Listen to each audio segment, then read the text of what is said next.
Okay, so Namaskar. So today we are going to study about RNA extraction.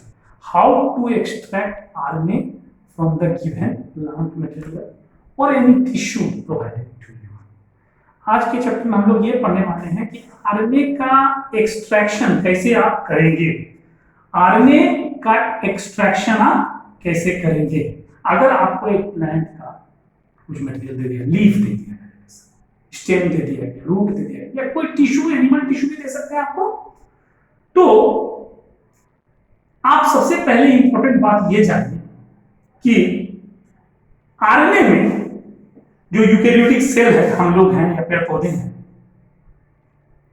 उसमें 80 to 85% जो है, 80 to 85% जो है राइबोसोमल आरएनए है। आरएनए क्या है? आरएनए। बात समझ में आया? 15 से 20% जो है वो है टीआरएनए, जिसको आप ट्रांसफर आरएनए या टीआरएनए कहते हैं। बात समझ रहे हैं? और जो सबसे कम बचा और उसी का ज्यादा पढ़ाई करते हैं हम लोग, about 1 to 5% is mRNA messenger. 1 to 5% is mRNA और मैसेंजर है। नहीं, हम लोग का क्या है आज का पढ़ाई? आरएनए का एक्सट्रैक्शन कैसे होगा और आरएनए के बारे में जानने की कोशिश कर रहे हैं। आरएनए एक्सट्रैक्शन के बारे में खास करके, तो यह बहुत इंपॉर्टेंट बात है कि हम लोग जो है मेनली जब आइसोलेशन की बात होती है तो यहां पर हम लोग इस पर विशेष ध्यान देंगे, जो कि सबसे कम परसेंटेज है। और अगर यूकेरियोटिक सेल का एमआरएनए है तो उसके लास्ट में कुछ पोली ए टेल जरूर है। पोली ए टेल, पोली ए मतलब क्या हो गया तुम्हारा? एडिनाइलेटेड है, 3 प्राइम एंड पर एडिनाइलेशन होगा। ये तो बेसिक बातें जाननी पड़ेगी पहले हमको।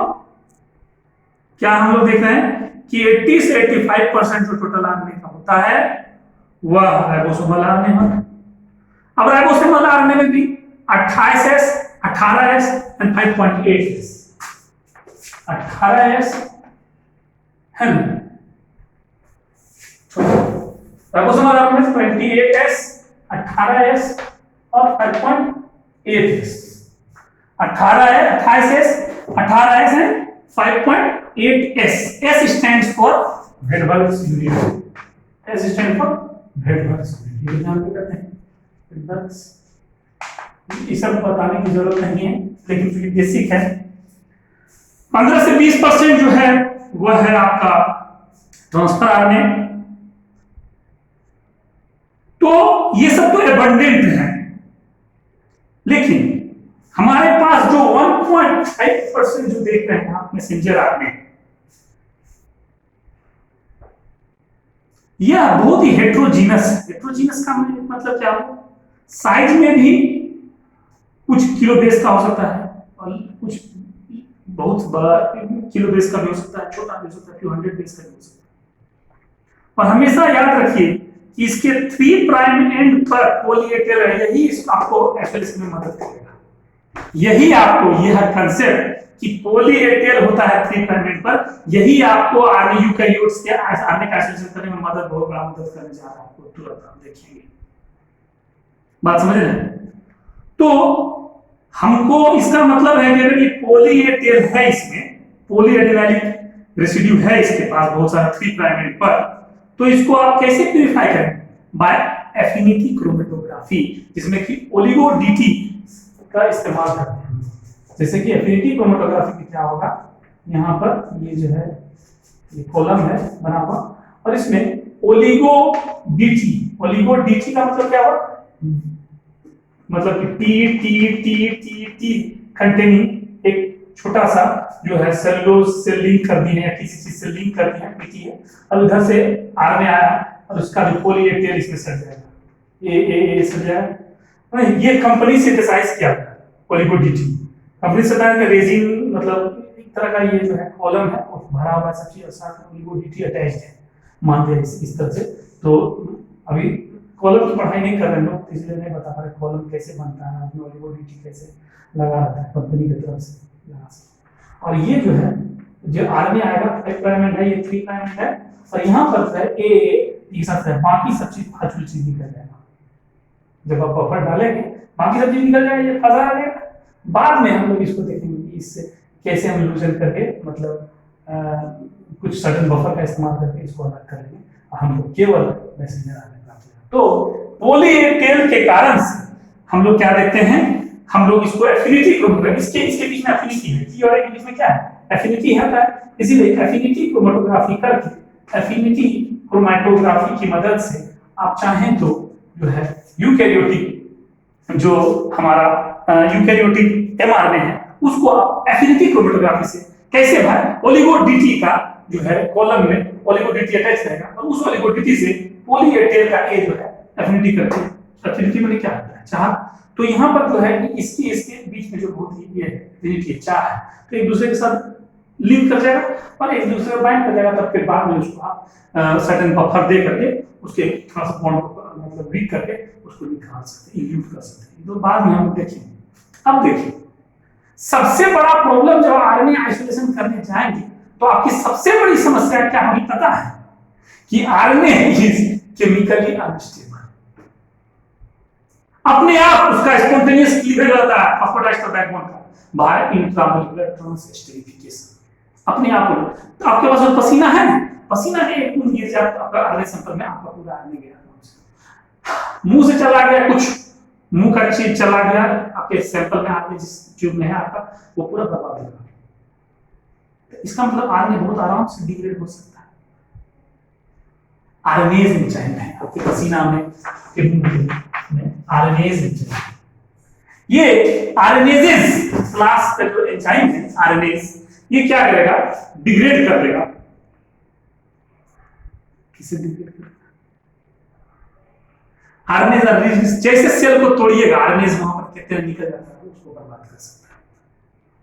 हमारे स्किन के ऊपर आरएनएज है, इसीलिए जब आरएनए का हम लोग डीलिंग करते हैं ग्लव्स बढ़िया से पहन करके करना चाहिए, मुंह ढक कर रखना चाहिए ताकि हमारा लार ना निकल के जाए, हमारा पसीना ना चला जाए। इट्स वेरी इंपॉर्टेंट कि आरएनएज कहां का प्रेजेंट होता है, on the skin.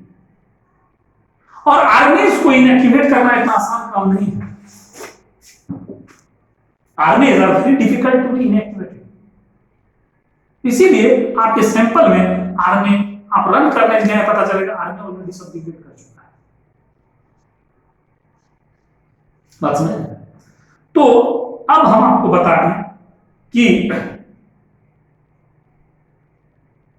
RNAs are enzymes with various specificities that share the property of hydrolyzing diester bond linking the phosphate and ribose residue। आपका राइबोज रेसिड्यू और फॉस्फेट के बीच में phosphodiester bond बनता है आरएनए में।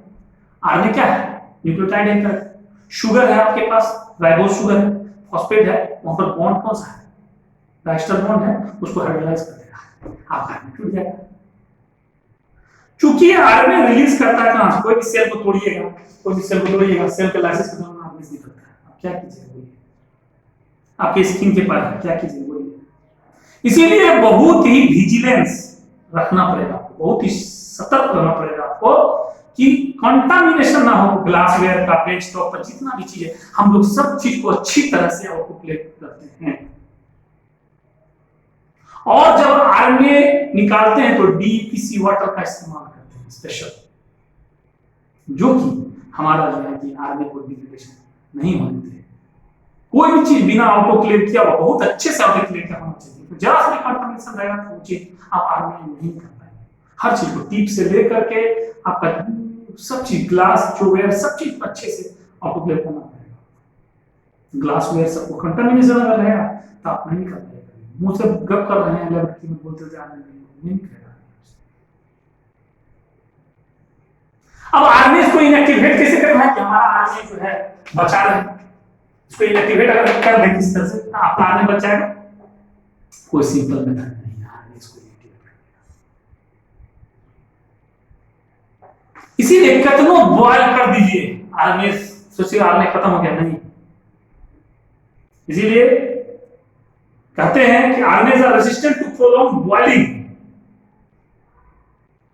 याद रखिएगा, बॉइलो कर दिए तो आरएनए का बर्बाद नहीं करती है। और दूसरी बात है क्या कि जनरली एंजाइम को काम करने के लिए डायवर्जेंट आयन चाहिए, मैग्नीशियम आयन, कैल्शियम आयन, इसको कोई डायवर्जेंट आयन नहीं चाहिए। ईडीटीए सोचेंगे ईडीटीए डाल देंगे तो क्या एक्टिवेशन हो जाएगा मैग्नीशियम आयन, इसके लिए को फैक्टर है नहीं कुछ। डीएनएस के लिए चाहिए, लेकिन आरएनएस के लिए कोई डायवर्जेंट कैटायन क्या की जरूरत को फैक्टर की जरूरत नहीं। जनरली लोग क्या करते हैं ईडीटी याद है, इसलिए डायवर्जेंट टेट्राएसिड के ईडीटी किलिटिंग एजेंट है, मैग्नीशियम आयन को कोई भी आयन को क्या करता पकड़ लेता है, तो ये एंजाइम काम करना बंद कर देगा जनरली कोई एंजाइम। लेकिन यहाँ पर ये ऐसा एंजाइम है इसके लिए कोई कोवेलेंट आयन की जरूरत नहीं है काम करने के लिए।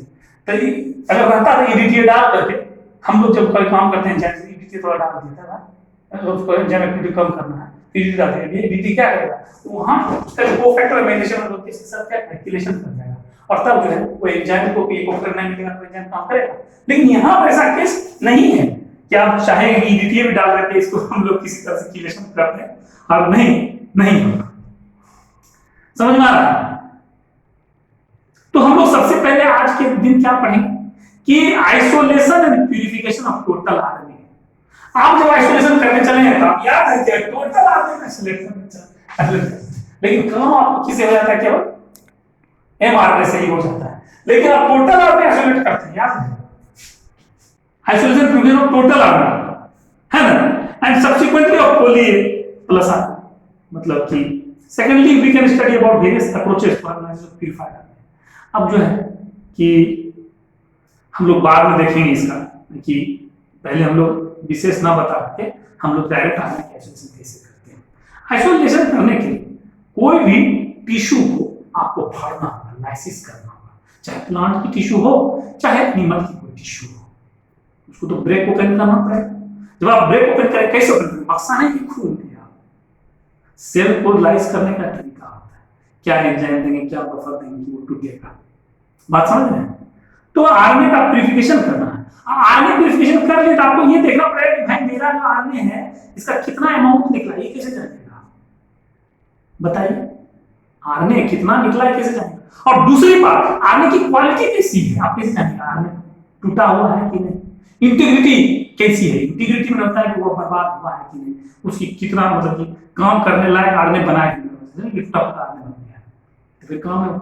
तो हमको क्वालिटी चेक करना पड़ेगा, क्वांटिटी कितनी है, क्वांटिफिकेशन भी करना पड़ेगा, और क्वालिटी कैसी है वो जो है वो भी बताएंगे हम आपको। इंटीग्रिटी उसका मतलब कि टूटा फूटा है कि अच्छा ढंग का निकला है, ये हम आपको बाद में ऐसे में बताएंगे, ठीक है। तो पहले चूंकि आरएनएज हमको सबसे बर्बाद करता है, हम आरएनए निकालने में सबसे बड़ा खतरनाक यही है, तो आरएनएज को नेचुरली ऑकरिंग एंजाइम है दैट डिग्रेड आरएनए। पहले ये जान लो कि ये नेचुरली ऑकरिंग एंजाइम है जो कि मेरे आरएनए को डिग्रेड कर सकता है, ठीक है। और इसे डिफिकल्ट है कुछ भी रोकना, इसमें सावधानी बरतनी पड़ेगी, ठीक। अब आप बताइए कि हमारे स्किन पर आरएनए क्या कर रहा होता है, हम उसे खाना आरएनए, हम उसे आरएनए निकाल चलते हैं, कभी बढ़िया से ग्लव्स पहन के जाते हैं, क्यों है, RNA is secreted by human skin as anti pathogen defence के लिए, हम अपना डिफेंस के लिए, हम अपने डिफेंस के लिए RNA is secreted by human skin as anti pathogenic defence, ठीक है। Some tissues and cell contain them in abundance, जैसे कि पैंक्रियास, सम फ्रूट्स, ठीक ना। आप सोचिए कि हम बॉयल कर देते हैं आरएनए को खत्म कर देंगे, ये नहीं है, क्योंकि बॉइलिंग के बाद फिर वो रिएक्टिवेट हो जाएगा ऑटोक्लेविंग के बाद। तो how to protect one's RNA from them, तो कैसे बचाइएगा पहले बताइए ना, निकाल ले उसमें तो कुछ नहीं, प्रोटोकॉल है, कैसे बचाइएगा अपने को अपने इस दुश्मन से, आरएनए से, आरएनए को आरएनए नामक दुश्मन से कैसे बचाएंगे, how to protect one's RNA from RNA. पहला बात, आपका जो बफर बना रहे हैं आप लैब में, उसको देखिए कंटामिनेटेड तो है नहीं, ये देखना पड़ेगा। और आपके पास जो हेयर है, बियर्ड है, ये बहुत बड़ा कल्प्रिट है, इसीलिए हेयर्स को जब काम करते हैं ढक कर रखते हैं, ग्लव्स पहन कर रखते हैं, मुंह के पास जो है यहाँ पर, जो अभी आप कोरोना के समय में जो आपको बहुत ही कॉमन मास्क लगाते हैं, मास्क लगाना होता है स्पेशली। और ग्लव्स को हमेशा चेंज करना पड़ेगा every time a piece of कुछ टच किया, आपका ग्लव्स को आरएनएस आ गया, टेबल टच कर लिए, टेबल टॉप टच कर लिए, कुछ टच कर लिए, तो ग्लव्स को अक्सर चेंज करते हैं। जिस दिन आरएनए एक्सप्रेशन करते हैं हम लोग उस दिन बहुत ही ध्यान रखते थे।